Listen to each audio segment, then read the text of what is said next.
कक्षा 10वीं की स्टूडेंट फाइनली आपका विषय यहाँ पर गणित का प्री बोर्ड परीक्षा 2026 का पेपर लेके आ चुके हैं। आप लोग बहुत सारे यहाँ पर कमेंट कर रहे थे कि विषय गणित का पेपर लाओ, तो फाइनली आपका पेपर आ चुका और इस वीडियो को आपको पूरा देखना है। और आप लोग वीडियो को यहाँ पर लाइक कर लीजिए, चैनल को सब्सक्राइब कर लीजिए। साथ ही आप यहाँ पर देख लीजिए समय आपका 3 घंटे रहेगा, पूरा 75 नंबर का रहने वाला है। और साथ ही आपके यहाँ पर आते सही विकल्प चुनकर लिखिए जो कि 6 नंबर के रहेंगे। तो पहले आता 12 और 15 का SCF होगा, तो आपका आता 3, 12 आता 4 और 7 आता आपका 10 और 10 आता 5। तो जो आपका 12 और 15 का SCF रहेगा वो आपका यहाँ पर 3 रहेगा, 3 आपका राइट आंसर हो जाएगा। फिर आपका यहाँ पर दूसरा आता है यदि द्विघात बहुपद ax की घात 2 प्लस bx प्लस c के शून्य अल्फा और बीटा हो तो अल्फा इंटू बीटा का मान होगा। तो अल्फा इंटू बीटा का मान आपका c/a रहेगा, आपका a राइट आंसर हो जाएगा। ठीक है। फिर आपका यहाँ पर तीसरा आता है सूर्य का उन्नयन कोण जब किसी सीधे खड़े स्तंभ की छाया और उसकी ऊंचाई बराबर होगा, तो आपका था 30 डिग्री और बात है 45 डिग्री और साथ 60 डिग्री और दाता 0 डिग्री। तो जो आपका इसका राइट आंसर रहेगा वो आपका 45 डिग्री हो जाएगा, 12 राइट आंसर। फिर चौथा आता समानता श्रेणी 5, 8, 11, 14 का 10वां पद, तो आपका था 28, 12, 17 और 7, 32, दाता 42। तो जो आपके यहाँ पर 10वां पद रहेगा वो आपका यहाँ पर रहेगा 32 आपका यहाँ पर राइट आंसर हो जाएगा। फिर आपका 5वां आता है ठीक है समीकरण ठीक है x की घात 2 प्लस x माइनस 1 बराबर 0 की मूलों की प्रकृति होगी। तो जो आपकी मूलों की प्रकृति रहेगी वो आपकी वास्तविक और भिन्न हो जाएगी। ठीक है, 12 राइट आंसर रहेगा। फिर आपका 6वां आता y अक्ष पर प्रत्येक बिंदु x अक्ष का निर्देशांक होता है। तो आपका आ ऑप्शन 2 दिया गया है, ठीक है, बा ऑप्शन आपका 0 दिया गया, सा ऑप्शन आपका 1 दिया गया और दा ऑप्शन इनमें से कोई नहीं। तो इसका राइट आंसर आपका यहाँ पर 0 हो जाएगा। ठीक है, इस तरह से जो आपके 6 नंबर के सही विकल्प हैं वो आपके कंप्लीट हो जाते हैं। अब आता है आपके यहाँ पर ठीक है प्रश्न 2 आता है रिक्त स्थानों की पूर्ति कीजिए, जो कि आपके यहाँ पर 6 नंबर की रहेंगी। ठीक है, तो पहला आपका यहाँ पर दिया गया 3√2 एक डोनर संख्या है। तो यहाँ पर 3√2 एक आपकी अपरिमेय संख्या है। ठीक है, अपरिमेय आपका पहले का उत्तर हो जाएगा। फिर आपका यहाँ पर दूसरा दिया गया है ठीक है 2 बहुपदों का गुणनफल एक डोनर होता है। तो यहाँ पर 2 बहुपदों का गुणनफल एक आपका बहुपद होता है। ठीक है, बहुपद आपका यहाँ पर उत्तर हो जाएगा दूसरे का। फिर आपका तीसरा आता है 3 माध्यक बराबर बहुलक प्लस 2 माध्य। तो तीसरे रेखिस्तान का उत्तर आपका माध्य हो जाएगा। फिर जो आपका यहाँ पर चौथा दिया गया है ठीक है द्विघात समीकरण का विभक्तर ऋणात्मक हो तो मूल आपके डॉट होंगे। तो मूल आपके वास्तविक नहीं होंगे यानी काल्पनिक होंगे। ठीक है, काल्पनिक आपका इसका उत्तर हो जाएगा काल्पनिक। और जो आपके यहाँ पर दिया गया है 5वां सभी डॉट त्रिभुज समरूप होते हैं। तो यहाँ पर सभी समबाहु त्रिभुज समरूप होते हैं। तो यहाँ पर समबाहु आपका यहाँ पर उत्तर हो जाएगा 5वें का। और जो 6वां आता बिंदु -5 -4 दोनों चतुर्थांश में है। तो बिंदु -5 -4 आपकी तृतीय चतुर्थांश में है। ठीक है, तृतीय आपका यहाँ पर हो जाएगा 6वें का उत्तर। अब चलिए प्रश्न 3 आता सत्य असत्य का चयन करके लिखिए जो कि 6 नंबर के रहेंगे। तो प्रत्येक अपरिमेय संख्या एक वास्तविक संख्या होती है। तो पहला आपका यहाँ पर रहेगा सत्य। ठीक है, फिर आपका यहाँ पर दूसरा आता है पहला आपका सत्य रहेगा। दूसरा आता है त्रिघात बहुपद की अधिकतम घात 2 होती है। तो दूसरा आपका सत्य हो जाएगा। तीसरा आता है वृत्त को 2 बिंदुओं पर प्रतिच्छेद करने वाली रेखा को छेदक रेखा कहते हैं। तो ये आपका सत्य रहेगा। चौथा आता है जब वर्ग समीकरण के दोनों मूल समान हो तब वेक्टर d बराबर 0 होता है। तो ये भी आपका सत्य रहेगा। और 5वां आता 3 और 5 का समांतर मध्य 4 है। तो ये आपका सत्य रहेगा। और 6वां आता यदि एक त्रिभुज की 2 कोण एक अन्य त्रिभुज के क्रमशः 2 कोणों के बराबर हो तो त्रिभुज समरूप होते हैं। तो ये आपका सत्य रहेगा। ठीक है, इस तरह से आपके यहाँ पर सत्य असत्य हो जाते हैं। अब प्रश्न 4 देख लेते हैं जिसमें आते एक शतवाक्य में उत्तर दीजिए जो कि 6 नंबर के रहेंगे। तो पहला था संख्या 5005 की आवाज़ गुणनखंड लिखना है आपको। तो जो आपके आवाज़ गुणनखंड रहेंगे वो हो जाएंगे 5 × 7 × 13। ठीक है, आपके यहाँ पर 5005 के ठीक है 5005 के आवाज़ गुणनखंड आपके हो जाते हैं। फिर आपका आता है रेखिक बहुपद की घात कितनी होती है। तो रेखिक बहुपद की घात आपकी 1 होती है। ठीक है, फिर आपका यहाँ पर जो तीसरा आता है -2, 4, 10 का सर्वांतर क्या होगा। तो आपका सर्वांतर यहाँ पर d बराबर होगा कितना 6 आपका इसका उत्तर रहेगा। ठीक है, तीसरे का। फिर आपका यहाँ पर चौथा देख लेते हैं।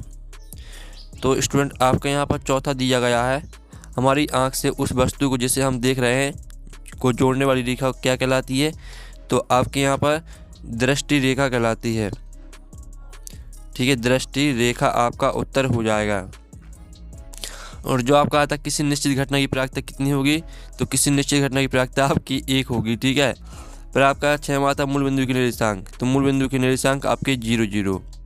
अब चलिए प्रश्न 5 आता सही जोड़ी बनाइए, जो कि आपकी 6 नंबर की रहने वाली हैं।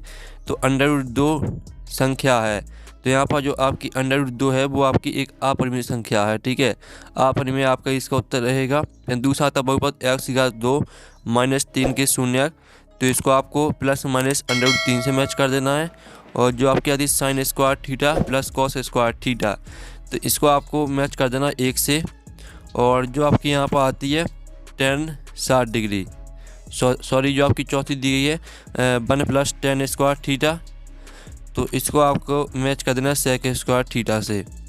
और जो आपकी आती है tan थीटा, तो tan थीटा को आपको मैच कर देना किससे, ठीक है, √3 से।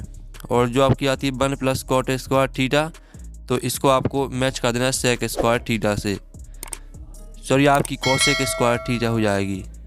इस तरह से आपकी जो सही जोड़ी है वो कंप्लीट हो जाती हैं। अब आपका यहाँ पर प्रश्न 6 आता, ठीक है, जो आपके ऑब्जेक्ट है वो कंप्लीट हो गए हैं। 6 आता है आपका प्रश्न 6 संख्या 92 और 510 का आपको एचसीएफ निकालना है, और आपको 6 और 697 का आपको एलसीएम निकालना है। फिर 7 में आता दर्शाइए कि 5 - √3 एक अपरिमेय संख्या है, अथवा आता दर्शाइए कि 7 √2 एक अपरिमेय संख्या है। फिर आपका 8वां प्रश्न आता बहुपद t² - 15 के शून्यक ज्ञात कीजिए, अथवा आता एक द्विघात बहुपद ज्ञात कीजिए जिसके शून्यकों का योग तथा गुणनफल क्रमशः -3 और 2 है। जो इनके आंसर सभी के आंसर हम बताएंगे, पहले आप जो 2 नंबर के प्रश्न है वो देख लीजिए। 9वां आता विलोपन विधि से हल कीजिए, ठीक है, अथवा में आपको प्रतिस्थापन विधि से हल करना है। 10वें प्रश्न में आपको गुणनखंड विधि से समीकरण को हल करना है, और अथवा में आपको मूल ज्ञात करना है। फिर आपको 11वें प्रश्न में 2 संख्याएं ज्ञात की जिनका योग 70 तथा गुणनफल 72 हो, अथवा में आपको 2 ऐसे क्रमागत विषम धनात्मक पूर्णांक ज्ञात की जिनके वर्गों का योग 290 हो। 12वें प्रश्न में आपको 10वां पद ज्ञात करना है, अथवा में आपको समांतर श्रेणी के प्रथम पद और सर्वांतर डी और अगले 4 पद आपके यहाँ पर निकालने हैं, ठीक है। आपका प्रथम पद और सर्वांतर दिया गया है। प्रश्न 13 में आपको बीच की दूरी निकालनी है, अथवा में भी आपको बीच की दूरी निकालनी है।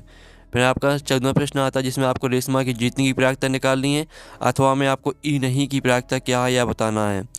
फिर 15वां प्रश्न आता है जिसमें आपको sin a का मान क्या होगा आपको यह बताना है, अथवा 6 सेंटीमीटर त्रिज्या वाले वृत्त के त्रिज्याखंड का क्षेत्रफल ज्ञात कीजिए जिसका कोण 60 डिग्री है। फिर आपका प्रश्न 16 आता है जिसमें आपके यहाँ पर आकृति में डी समांतर बी सी है, ई सी आपको ज्ञात करनी है, ठीक है। आपका चित्र यहाँ पर दिया गया, अथवा में आपको आकृति में डी समांतर बी सी ए डी ज्ञात करनी है। फिर आपके यहाँ पर 17वां प्रश्न आता है जिसमें आपको शून्य ज्ञात करने और शून्यकों तथा गुणांकों के बीच जांच करनी है सत्यता की, ठीक है। अथवा देख लीजिए जिसमें आपको के का मान निकालना है, ठीक है। तो चलिए आपके प्रश्न यहाँ पर 6 से लेकर आपकी जो 17 तक 2 नंबर के प्रश्न दिए गए हैं, इनके उत्तर हम यहाँ पर देख लेते हैं। तो स्टूडेंट आप यहाँ पर देख लीजिए 92 और 510 का एचसीएफ ज्ञात कीजिए। तो ये आपके यहाँ पर 92 और 510 का जो एचसीएफ रहेगा वो आपका 2 रहेगा। अथवा में आपको एलसीएम निकालना था, तो एलसीएम आपका 22,338 इस तरह से निकालना है आपको, ठीक है। अब चलिए आपके यहाँ पर 7वें क्वेश्चन का उत्तर देख लीजिए जिसमें आपको बताना था कि 5 - √3 एक अपरिमेय संख्या है, तो इसका उत्तर देख लीजिए। साथ ही अथवा में आपको 7 √2 एक अपरिमेय संख्या यह बताना था, तो इसका उत्तर देख लीजिए। फिर 8वें क्वेश्चन का उत्तर देख लीजिए और 8वें के अथवा का उत्तर देख लीजिए, ठीक है। फिर आप यहाँ पर 9वें क्वेश्चन का उत्तर देख लीजिए जिसमें आपको विलोपन विधि से हल करना था, और अथवा में आपको प्रतिस्थापन विधि से हल करना था। फिर आप यहाँ पर 10वें क्वेश्चन का उत्तर देख लीजिए जिसमें आपको हल करना था, ठीक है, और अथवा में आपको मूल निकालने थे। फिर आप यहाँ पर देख लीजिए 11वें क्वेश्चन का उत्तर, तो इसमें आपको 2 संख्या ज्ञात करनी थी जिनका योग 70 तक गुणनफल 72 हो, तो संख्याएँ आपकी 8 और 9 रहेंगी, इस तरह से निकालना है। अथवा का उत्तर देख लीजिए, आपका अथवा का उत्तर रहेगा। फिर आप 12वें प्रश्न का उत्तर देख लीजिए जिसमें आपको 10वां पद निकालना था, 10वां पद आपको -70 आ जाएगा। और अथवा का उत्तर देख लीजिए जिसमें आपको अगले 4 पद निकालने थे, तो ये आपके अगले 4 पद दिए गए हैं। 13वें प्रश्न का उत्तर आप यहाँ पर देख लीजिए जिसमें आपका 2 √2 इकाई उत्तर रहेगा। अथवा का उत्तर देख लीजिए 4 √2 इकाई आपका उत्तर रहेगा। फिर आप 14वें प्रश्न का उत्तर देख लीजिए और 14वें की अथवा, ठीक है, दोनों के उत्तर आप देख सकते हैं।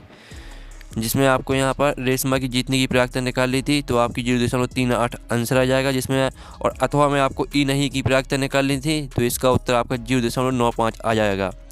फिर आप 15वें प्रश्न का उत्तर देख लीजिए, जिसमें आपको यहाँ पर साइन ए का मान निकालना था, ठीक है, और आपको यहाँ पर अथवा में त्रिज्यखंड का क्षेत्रफल निकालना था। और फिर हम यहाँ पर देख लेते हैं आपका 16वां प्रश्न, जिसमें आप यहाँ पर देख लीजिए, जिसमें आपको ईसी निकालना था, अथवा में आपको एडी ज्ञात करनी थी।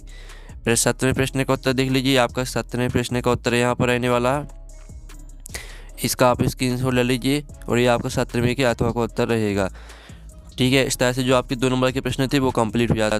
फिर आपका यहाँ पर देख लीजिए स्टूडेंट, समांतर श्रेणी का कौन सा पद -81 आपको ये निकालना है, ठीक है। अथवा में आता 3 अंक वाली कितनी संख्या 7 से विभाज्य है।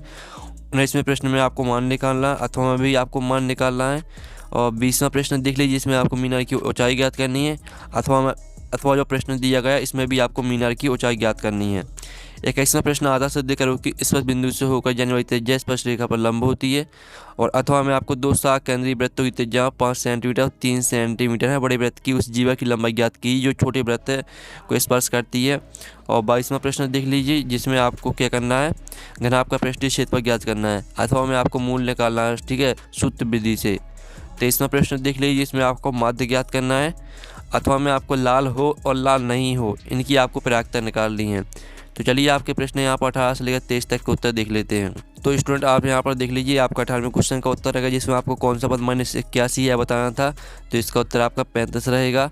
और अथवा में आपको 2 अंकों वाली कितनी संख्या 3 से विभाज्य है, तो इसका उत्तर आपका 30 आ जाएगा। फिर आप यहाँ पर 19वें क्वेश्चन का उत्तर देख लीजिए, जिसमें आपको मान निकालना था, अथवा वाला प्रश्न था उसमें भी मान निकालना था, तो ये आपको उत्तर दिए गए दोनों के। और 20वें क्वेश्चन में आपको मीनार की ऊंचाई ज्ञात करनी थी, तो इसका उत्तर आपका 10√3 मीटर आ जाएगा। अथवा में भी आपको मीनार की ऊंचाई ज्ञात करनी थी, तो इसका उत्तर आपका 42 मीटर आ जाएगा। 21वें क्वेश्चन का उत्तर देख लीजिए, आपका 21वें क्वेश्चन का उत्तर रहेगा, 21वें का अथवा देख लीजिए। और ये आपका 22वें क्वेश्चन का उत्तर रहने वाला, और 22वें के, ठीक है, ये आपका 22वें क्वेश्चन का उत्तर रहेगा, जिसमें आपको घनाभ का पृष्ठीय क्षेत्रफल ज्ञात करना था। और अथवा में आपको सूत्र विधि से मूल ज्ञात करने थे, तो आपका 3 और 1/2 ये आपके मूल आ जाएंगे। 23वें क्वेश्चन में आपको माध्य ज्ञात करना था, तो इसका माध्य देख लीजिए, अथवा में आपको लाल हो और लाल नहीं हो इनकी प्रायिकता निकालनी थी। इस तरह से जो आपका गणित का पेपर है वो कंप्लीट हो जाता है। अब नेक्स्ट वीडियो में मिलते हैं। Thanks for watching.